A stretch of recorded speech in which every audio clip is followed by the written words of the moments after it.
Olá, muito boa noite para você. Está no ar o Fast News desta quarta-feira, 1º de março de 2023. Que a gente tenha um mês maravilhoso. Eu sou a Kalina Sabino, a partir de agora te faço companhia. Vamos às notícias? 10h59, quase 11 horas da noite. E cada vez mais a alta tecnologia tem desenvolvido instrumentos que afetam diretamente o nosso estilo de vida. A inteligência artificial tem provocado sentimentos conflitantes em muitas pessoas. De um lado, ânimo pelas facilidades criadas. De outro, preocupação sobre quais as consequências de como essa tecnologia será utilizada. A nova frente deste universo é o tal ChatGPT.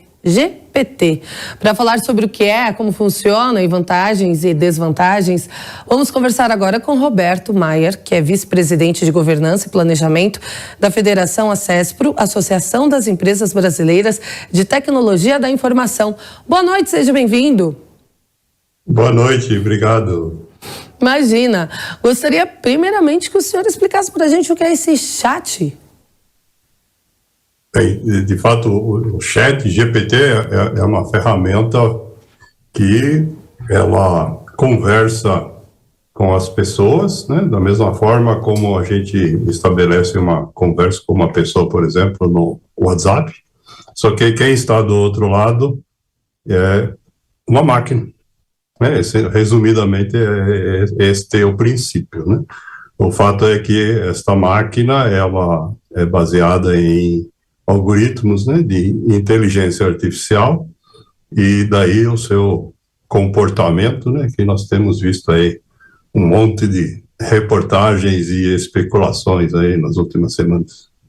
Pois é, eu vi que esse chat ele é capaz de escrever melodias de músicas, de escrever textos, de escrever, como que eu posso dizer, trabalhos, né, que a gente publica, de repente artigos, não sei.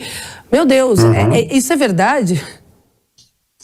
De fato é verdade, mas a gente precisa tomar cuidado com a avaliação que a gente faz dos resultados, né? Este projeto que deu origem ao ChatGPT, na verdade é um projeto criado há 8 anos atrás, com a ambição de coletar como base para o processo algorítmico todas as informações disponíveis na web, né? Por isso que alguns fazem a comparação com a busca do Google, né?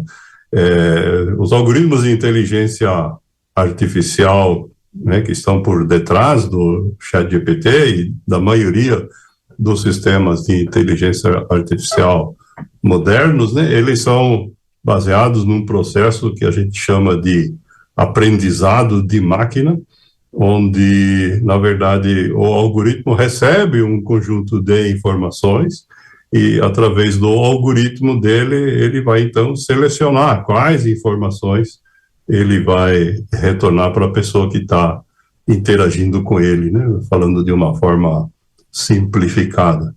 A grande novidade do ChatGPT é o grande volume de informação, né? Nós temos já sistemas de inteligência artificial em uso há alguns anos, né? Nós temos, por exemplo, nas redes sociais hoje, algoritmos que analisam fotografias para identificar fotos de nudez ou outras que o termo de uso não permita, né? Nós temos sistemas de inteligência artificial que fazem identificação de rostos em sistemas de segurança, mas eles são limitados a um determinado âmbito, né? O que o ChatGPT tem como grande, entre aspas, inovação ou ambição de integrar, na verdade, todo o conhecimento disponível na web. Então, em tese, né, ele teria à disposição dele aí todo o volume de informação que está disponível na web. O problema, isso tem uma série de problemas aí, não sei, porque o conhecimento que ele carrega, na verdade, é o que as pessoas escreveram. Então, isso acaba gerando, por exemplo, alguns vieses, né? Já teve gente que testou ele em conversas e disse, não, ele tem viés de esquerda, ele tem viés de direita. Ou teve cientista que analisou e falou assim, não, ele citou artigos que não existem. né? Tá certo? Por quê? Porque, de fato, a interpretação dessa informação é feita por um programa de computador, que, embora extremamente sofisticado e com uma infraestrutura de computação gigantesca, né? O ChatGPT é um processo, né, que só de investimento, né, quando ele foi criado, o projeto recebeu US$ 1 bilhão, né? E ele é tão caro que o número de acessos até hoje é limitado, e para expandir eles já estão cobrando, né? Então a gente tem, na verdade, muita especulação sobre o que poderia ser, mas de fato a gente precisa entender ali que tem uma série de limitações, né? A outra limitação que a gente tem é que quando a gente testa essa máquina nas conversas, né, a gente acaba abordando um assunto específico e, obviamente, o volume de informação sobre esse assunto específico que está armazenado é muito menor. Então, aí a gente tem um problema, na verdade, semelhante aos problemas do universo da estatística, né?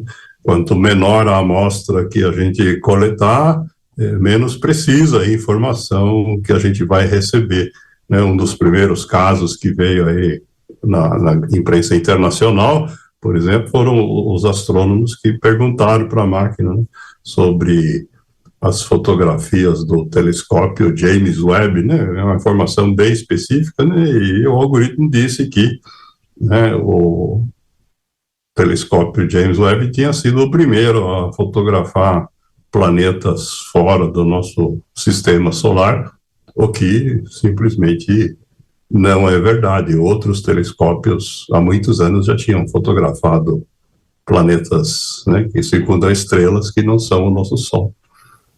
Tem esses riscos, né, que o senhor está falando, Roberto, mas me assusta um pouco também, porque esse chat GPT é capaz de escrever trabalhos que não haja plágio, né, então eu fico, que não tem publicação na internet. Aí eu fico me questionando, será que todas essas tecnologias, eu assumo que eu me assusto, será que todas essas tecnologias não vão criar uma nova geração que simplesmente não vai pensar que vai ser dependente disso?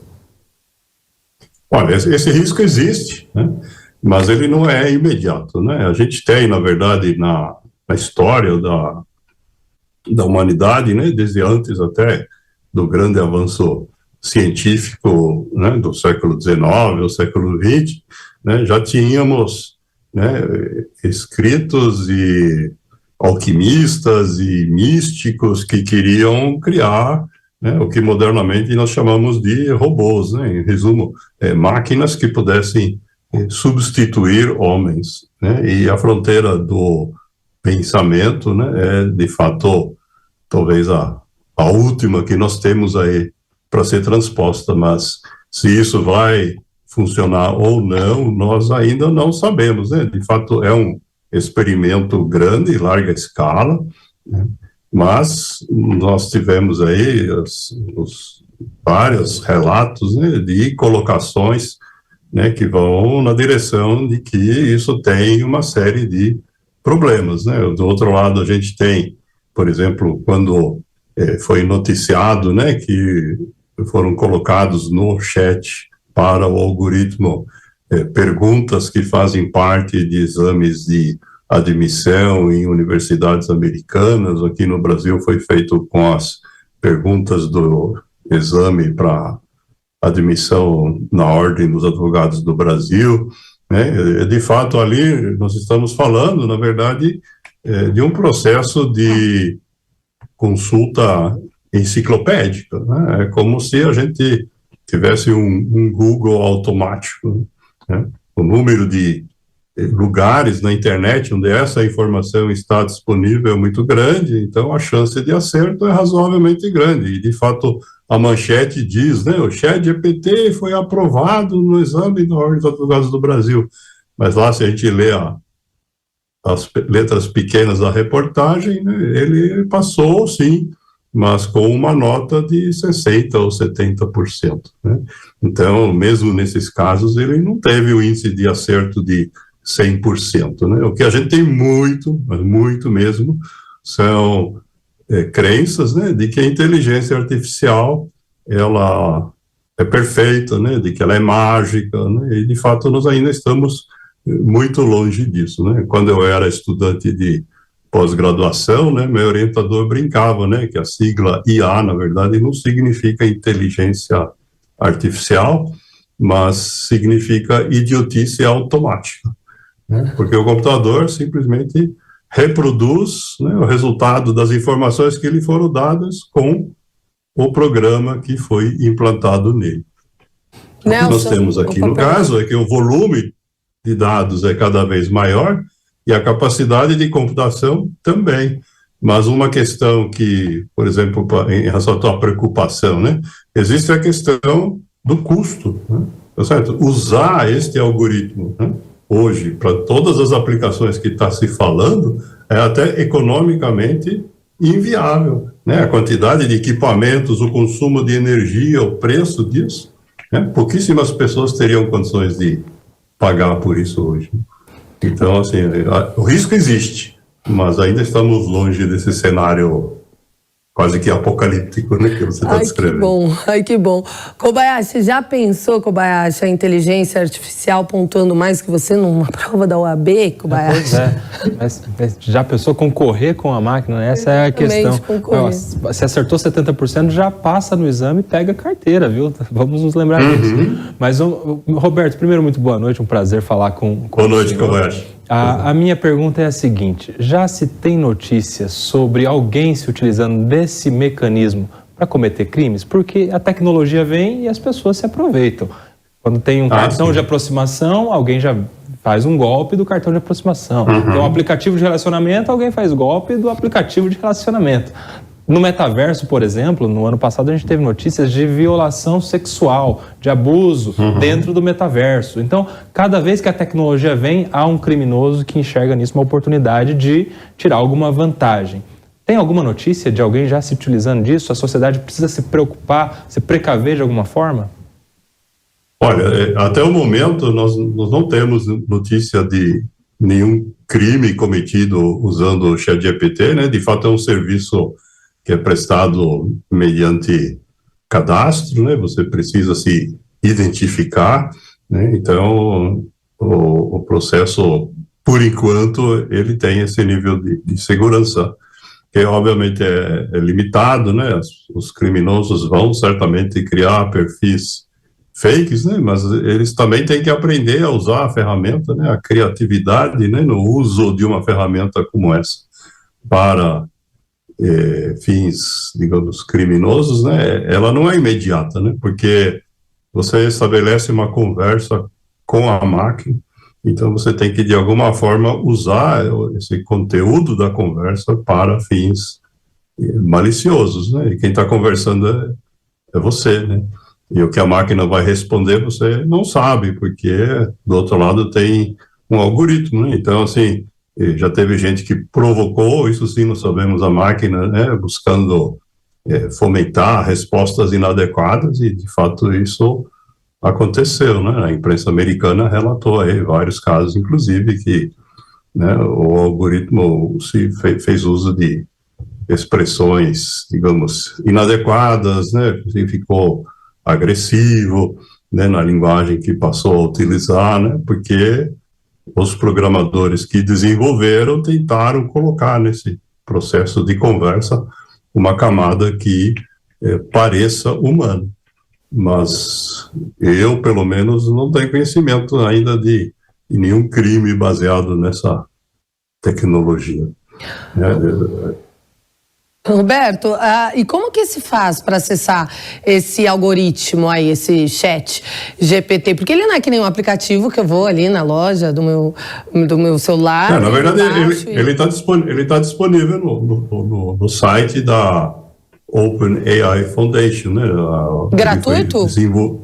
Então, na verdade, o acesso em tese é gratuito, mas o número de acessos gratuitos simultâneos é limitado. Quando foi lançado, ele foi limitado a 100 mil usuários simultâneos, né? Então, nos primeiros dias de uso, né, quando poucas pessoas estavam usando, todo mundo que tentava acessar, conseguia acessar gratuitamente. E com a disseminação massiva que ele teve, né, já nas primeiras semanas de janeiro, quem tentasse acessar a versão gratuita tinha mais de 90% de chance de receber uma mensagem dizendo que todos os slots gratuitos estavam ocupados, que era para tentar em outro momento. E como o número de pessoas interessadas continuou crescendo, então eles aproveitaram para lançar uma assinatura paga, né? Nós temos hoje aí a possibilidade de acesso pago, né? Tem, se não me engano, uma taxa de R$100 mensais ou $100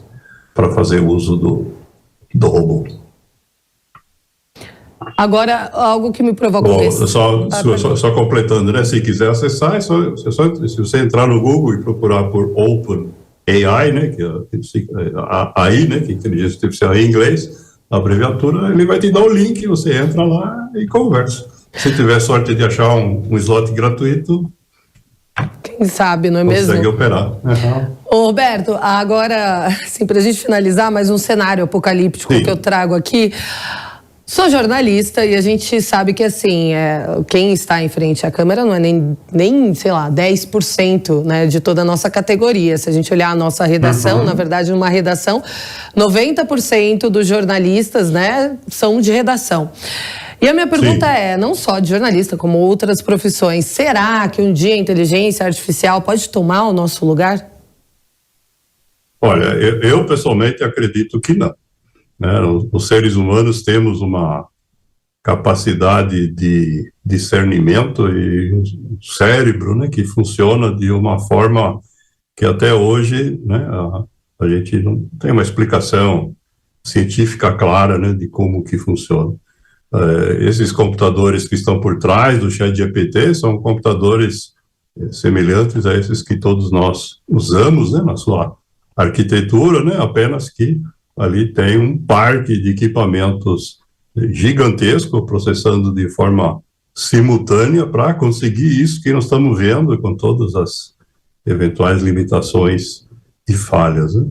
Mas a tecnologia continua evoluindo, né? Nós temos vindo aí a computação quântica, né? Que é uma forma diferente de fazer o processamento dos dados, que tem toda uma complexidade de gestão e de funcionamento, por isso que ainda não é de uso assim em larga escala, mas que dá um salto, né, na capacidade de processamento. Então, para te deixar tranquilo, né, eu acho que nossa geração e as próximas 2 ou 3 vão sonhar talvez com isso, mas nós não vamos ver. Né? Talvez um dia chegue isso, mas eu não acredito que isso possa ocorrer dentro dos próximos 20 ou 30 anos. Nós ainda vamos precisar, né, de revisões humanas, até porque, né, esses algoritmos, né, eles sempre são baseados na coleta de informação que já existe, né, e alguém tem que ter produzido, né, quando você falava, por exemplo, da questão musical, tá certo? Se a gente dá para um algoritmo desses todas as composições de um gênio como o Mozart, ele vai conseguir sintetizar uma partitura no estilo dele, semelhante, mas ele não vai conseguir gerar um novo gênio do mesmo patamar. Tá certo. Roberto Maier, obrigada pela entrevista. Boa noite para o senhor. Obrigado a vocês, boa noite. Obrigada. Bom, Kobayashi, obrigada por hoje, pela participação. Boa noite, bom descanso para você. Boa noite, Kalina. Sempre um prazer. Boa noite a todos que nos acompanharam. 11h59, obrigada pelo carinho da sua audiência, da sua companhia. A gente volta a se ver amanhã, na quinta-feira. Boa noite, bom descanso. Tchau, tchau. A opinião dos nossos comentaristas não reflete necessariamente a opinião do Grupo Jovem Pan de Comunicação. Realização Jovem Pan News.